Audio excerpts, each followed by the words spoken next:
Richard, let's go back in your life a little bit. You already had a following at the point where you began your inquiry into the mythicist Correct. Yeah. position. How did you have it? How were you going through school and you were just like online vlogging or something, or how did you already follow? It goes back. I mean, it really goes back to. So I was never really a believing Christian. My family was nominally liberal Christian, but they didn't require me to have faith in anything. Yeah. I went to Sunday school and things like that, but it wasn't really, for me, it wasn't impressed upon me that I needed to be a Christian per se. They wanted me to pick my own path. And my first true religion, when I was in early high school, when I started high school, I had a religious experience that convinced me that Taoism was true. And so I became a devout Taoist, a philosophical Taoist for many years, all the way up into my military service. And it was in my military service that I lost my faith in Taoism. And what that did was I realized, well, if this isn't true, what is true? And that started my quest for building a philosophical worldview out of reason and evidence. And so that's led to my book, Sense and Goodness Without God, which that was many, many years later. Finally, the final form of it was published in 2005. And that's my first book, Sense and Goodness Without God. But before all of that, I was also getting more and more involved once I realized I was an atheist. And that resulted from reading the Bible. After I lost my faith in Taoism, I said, well, what is true? And I read the Bible and declared out loud, I'm definitely an atheist now. But also getting more involved in politics, what I discovered were fundamentalists. I didn't really have a good sense of fundamentalism until they were the enemies in my way on every political issue that I wanted to fight for. So I got more involved in engaging apologetics and counter-apologetics, got more involved in the online community, and eventually became editor of the feedback forum for the secular web, and then eventually became the editor-in-chief of the secular web. And this is in the late 90s. And during all of that process, that's when I started to acquire my fan base. People loved how I'd respond to letters on the feedback forum.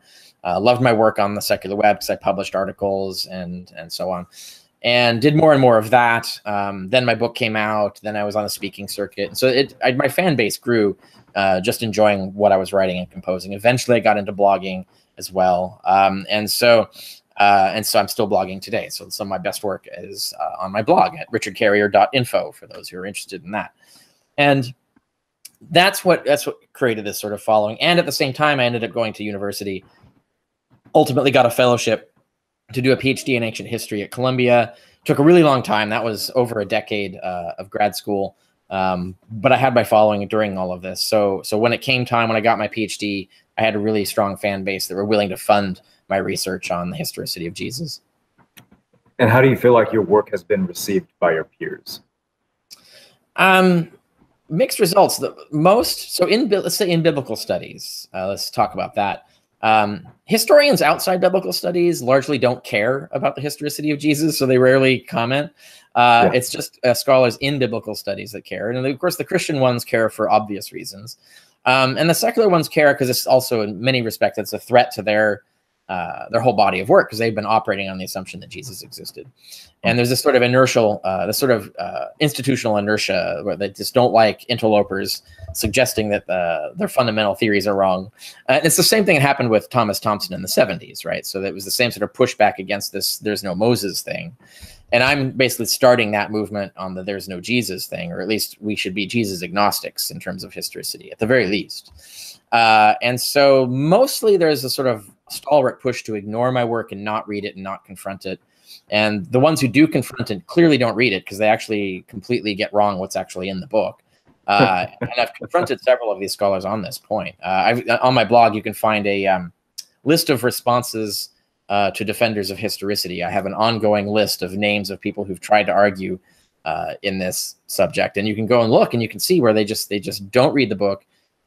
They just think it's ridiculous and assume they can argue from the armchair against it without actually confronting the actual evidence and arguments. So that's a bit frustrating.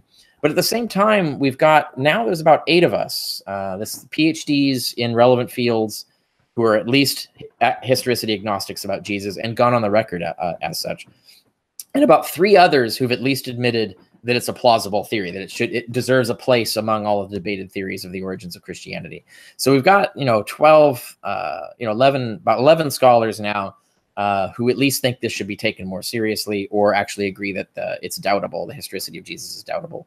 And that's grown. So that'll probably keep growing as we move a decade or two from here. How fringe is the idea of the mythicist view?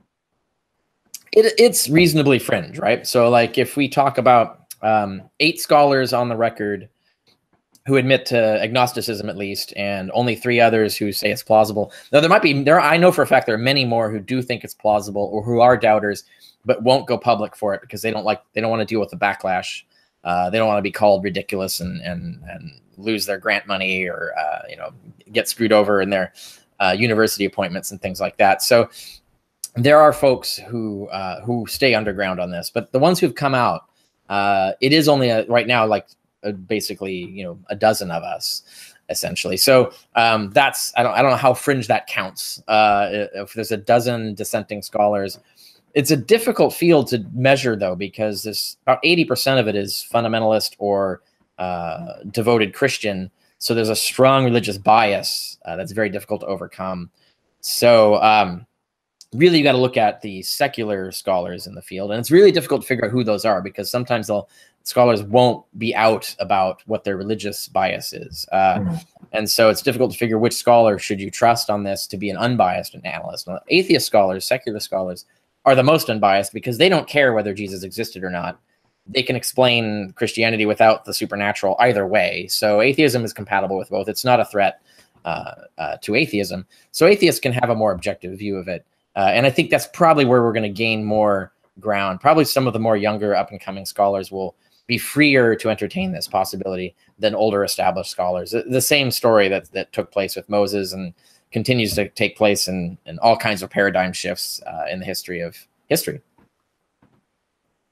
In the public forums, or even in the realm of in the academic arena, why is it important at all that Jesus was either a historical figure, or that all this literature is just a mythical take on this type of ideology? Why is this important?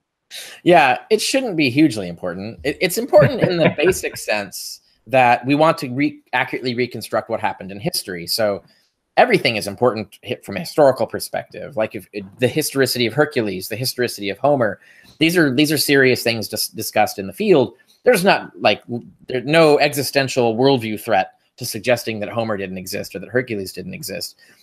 So it's not a fraught debate. Like people are really, it looks like Homer probably didn't exist. Looks like Hercules probably didn't exist. And is there any evidence you could throw for either one? Yeah, maybe a little bit, but it's not enough to win the case. So you can have these sort of open, free debates, and people don't freak out over it. But it's a debate worth having because we just want to understand the nature of history. Did someone named Homer write the Iliad and Odyssey? Like that's just, you might think that's it is kind of trivial and compared to all the things in the world, but it is what historians exist to do, is answer questions like that, as we want to know, like how did this text come to be? And in the case of Homer, the texts are a sort of mishmash of Bronze Age and Iron Age stories. So it clearly was written over hundreds of years. So it can't have been written by a single person. So that casts into doubt the historicity of Homer. Homer seems to be a name they just slapped on the final product to give it a sort of authority to say, yeah, he's the guy who wrote all this stuff, whoever. And you can do similar things to talk about Hercules and so on. It's only because Christianity is a politically important, socially important, and financially powerful religious interest that challenging the historicity of Jesus freaks people out and raises a ruckus. Why is that something we need to get over? Get over that? We should get rid of... As historians, I would say, and certainly as anyone who wants to have a truer or more accurate understanding of their own history, which historians are supposed to give them, they should care whether historians are using logically valid methods and reaching logically valid conclusions from actual evidence and not making stuff up, not using specious arguments and things like that. And that should be true in everything, in the history of World War II, in the history of the Civil War, the Middle Ages, ancient Rome, the rise of empires, all of these things. We should have more and more accurate views and be worried when historians are actually defending specious conclusions with specious logic. And these are the actual professionals doing this. That should concern us. We should not want historians who act that way. We should want historians who actually want to be objective and reliable, essentially. When you're discussing with others, what you've found, or the evidence that you have that allows you to arrive at the best conclusion which you have arrived. Mm-hmm. And you find that on the opposition, you are facing a fundamentalist Christian, or in other words, maybe even a historian that, you know, seems to not be taking the considerations of evidence very heavily. Do you find that they see you as somebody challenging the message of Jesus, or do they give you ad hominem kind of attacks? What is there any part of that frustration there? Yeah, maybe a little. It's mostly just the existential threat to suggest that their savior figure didn't exist. I think they're more concerned about their salvation than about the moral message of Jesus, because as an atheist, and I've always been advocating for a secular understanding of ethics, so we've never needed Jesus to be an authority on moral matters at all. And that's always been true throughout the atheist community and through secular people in general. So there's no sort of existential threat usually expressed that I'm destroying Christian morality.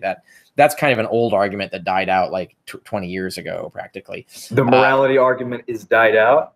Well, I mean, the idea that challenging the morality, that you have to have Jesus to have morality, as opposed to having God, that's a different question altogether, right?